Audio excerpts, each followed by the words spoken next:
Junk fee plans are short-term health insurances that are supposed to provide a few months of temporary coverage for people who are moving from one plan to another. But the prior administration, before me, decided to let insurance companies make more money by selling junk plans that are up to 3 years long, Americans thought they were buying temporary insurance that would provide real coverage in those plans. Instead, many have been saddled with thousands of dollars in medical bills these junk fees don't cover. And I think it's outrageous. There are two main ways junk fees stick you with the high bills. The one way you just heard from Corey.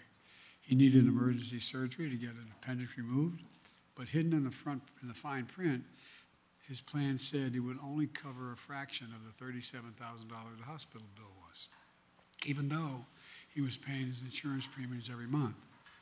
Another predatory way of getting around protection Barack and I fought so hard in the Affordable Care Act to accomplish, protecting millions of people with pre-existing conditions like cancer and heart disease. That was a way to get around that. Just imagine if you had a heart attack and you expect your insurance company to pay for it, or you're diagnosed with a cancer and you expect your insurance company to pay for it. But they dig into your medical records, discover you had asthma as a kid, claim you had a heart attack as a pre-existing condition, and then refuse to pay. Folks, that's not health insurance. That's a scam.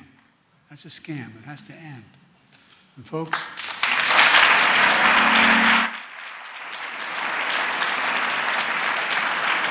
today, my administration is issuing a new rule that would close the loophole that allows these junk insurance plans to exploit Americans. Under our rule, short-term plans would have to be short-term. That means 4 months or less, not 3 years. Insurance companies would also be required to provide a clear disclaimer up front about what's covered and what is not covered instead of burying it in fine print.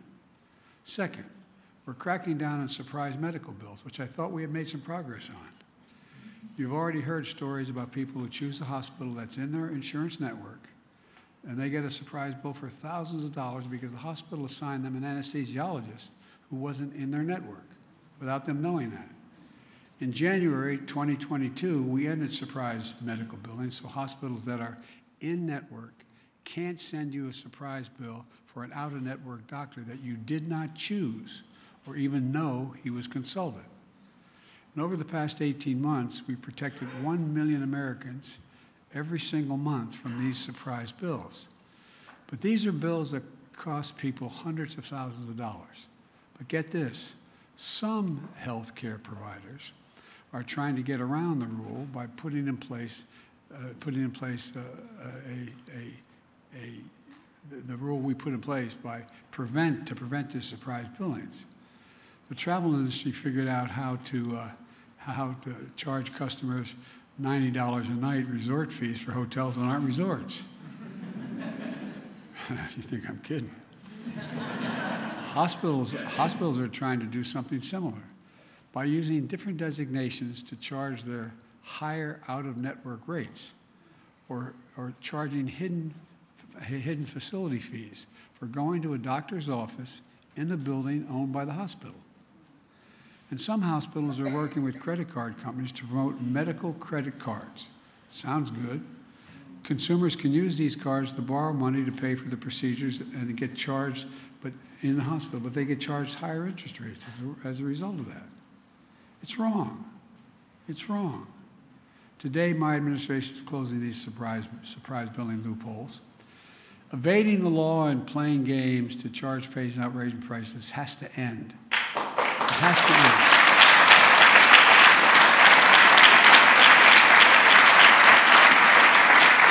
Folks, we're putting a stop to insurance companies gaming the networks and making them reveal any hidden facility fees. They got to reveal them. And for the first time in history, the Consumer Financial Protection Bureau and the Department of Health and Human Services and the Department of Treasury are teaming up to investigate whether health care providers promoting medical credit cards are violating federal law. Third, we're lowering prescription drug prices for seniors and people with disabilities. With your help, I signed into law the Inflation Reduction Act. Among the many important things it does, it finally gives Medicare the power to negotiate lower prescription drug prices.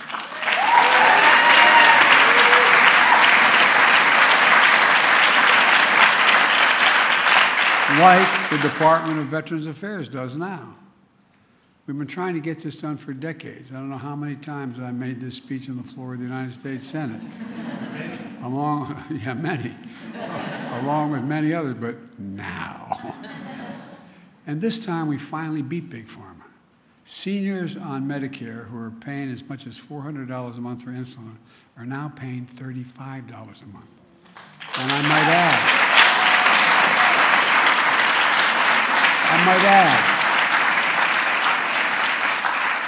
the guy who invented the insulin, he didn't even patent it because he thought everybody should have access to it. It cost $10 to make.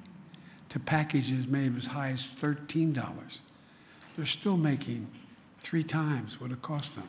It's not like they're being cheated. You know, we also closed the total out-of-pocket drug costs for seniors on Medicare at $2,000 a year, even for expensive drug costs like cancer drugs are $10,000, $12,000, $14,000 a year.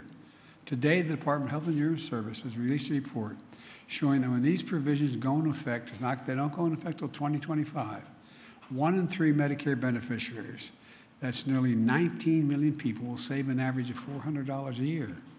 Seniors with the highest drug costs will save an average of $2,500 a year. This is going to reduce out-of-pocket spending by Americans by nearly $7.5 billion annually. And guess what? It matters. When we're negotiating the issue on whether the government's going to stay open, I spoke to some of my MAGA Republican friends. It not only saves the consumer, it saves every taxpayer. You're not paying that extra $7 billion because Medicare doesn't have to take the out-of-pocket and pay it. Last week, the Centers for Medical and Medicaid Services released the final guidance on how they'll negotiate with drug companies to lower prescription drug costs. On September 1st, I'll announce the first 10 drugs selected for negotiation and under the law. This will not only save consumers money, it's going to save the federal government money, as I just referenced. Negotiating drug prices alongside other parts of my prescription drug plan is going to save the taxpayers so far $160 billion. $160 billion.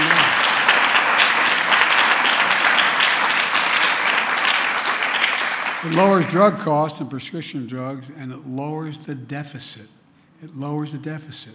And I might add, all the talk about I'm a big spender Biden, I lowered the deficit. $1.7 trillion in the first 2 years.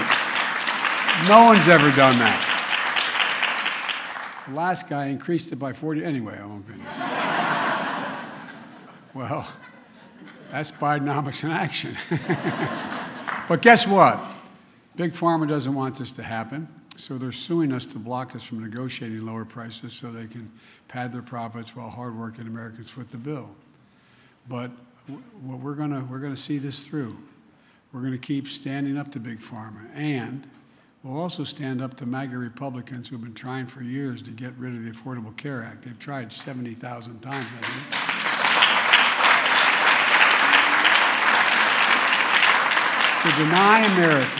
To deny Americans access to the Affordable Health Care Act. On my watch, health care is not a privilege in this country, it should be a right. And folks, let me close with this. When I ran for president, I promised I would not continue the trickle-down economics of the past. Because here's the simple truth. Trickle-down economics represented the moment we walked away from how this country was built in the first place. Bidenomics is just the other way around. Restoring the American dream. 40 years of trickle-down economics limit the dream to those at the top. I believe that every American willing to work hard should be able to get a good job, afford good health care, no matter where they live, in every part of the country, if they're willing to work. That's the American dream. That's Bidenomics. And that's why I can honestly say I really have, I know I don't look like it, but I've been around a while. But all kidding aside, I've never been more optimistic about America's future than I am today. I really mean that. I genuinely mean that. We just have to remember who in God's name we are. We're the United States of America. There's nothing beyond our capacity if we work together. There's not a single major problem we decided to solve as a country together that we've not succeeded in doing. Not a single one. And so why are we stopping now? There's so much opportunity. And because of all of you and the minds and the courage that you all represent in this room, I really mean it, there's no reason why we can't continue this. And by the way, we're going to be fair. The suppliers, the drug dealers, they're still going to do very well. Everybody's going to just do fine. I'm just tired of seeing Americans ripped off. God bless you all.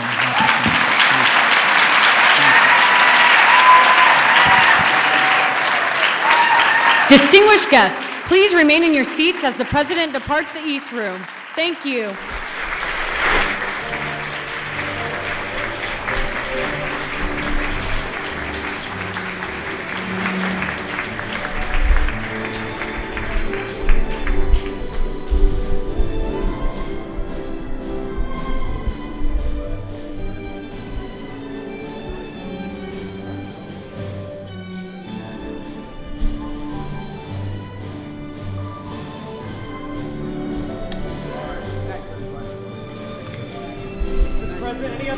Mr. President, on cluster munitions, why now? We're running out of ammunition.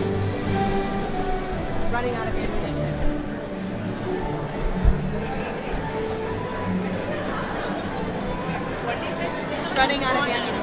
Running out of ammunition or run out of ammunition. One of them.